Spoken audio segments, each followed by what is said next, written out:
Hi, I'm David Baldwin, and I want to talk to you today about consumerism, and in particular, consumerism as an American value. Consumerism, as we have come to know it, really came out of the Great Depression. The government decided that they wanted to get people to consume more things in order to create economic growth.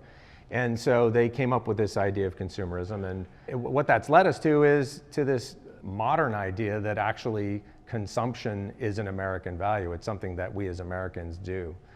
If you had asked somebody, an American 100 years ago, if you'd called them a consumer, they probably would have looked at you sideways and not known what you were talking about. They weren't consumers.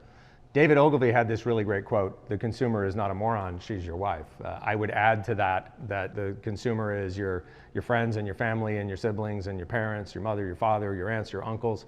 In other words, the consumers are human beings. So what would happen if we remove that word or diminish the importance of that word in the work that we do, in the way that we write briefs, in the way that we create work, in the way that we think of the people we're talking to, in the way that we target people? And in particular in modern marketing, what we're seeing is with data and the way we can track people, we're actually stalking people and we're kind of yelling at them, and we're not always putting really relevant, insightful things in front of them as much as we're trying to use big data to get results. Now, I'm a capitalist. Capitalism is how I make a living. So the question is, how can we actually create a new kind of capitalism that actually thinks of people as people and think about the impact that we have on the people that we're talking to and the kind of work that we're doing? I want us to think about brands in a new way, in a different way.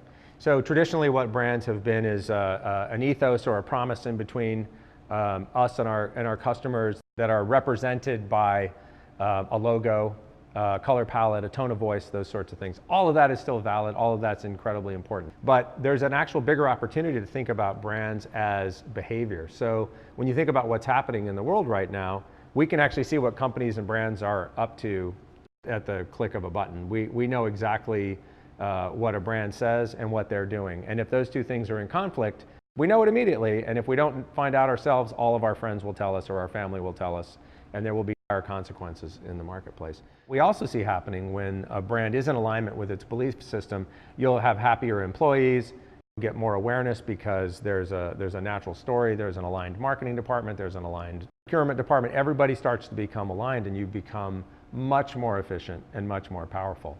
Unilever, for instance, has found that their purpose-driven brands grow 50% faster than their normal brands. Brands like Dove, Ben & Jerry's, Seventh Generation, purpose-driven brands actually grow faster, and they've actually decided that they're going to drive all of their brands to have some kind of social impact and social mission as they go forward.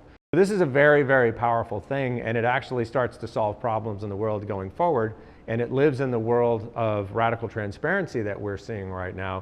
It lives in a really beautiful way. So it's something for all of us to think about with our companies, that we must get our companies in alignment with our brands, and we must get our brands in alignment with our company, because when we do those two things and when they're going together, it's incredibly powerful.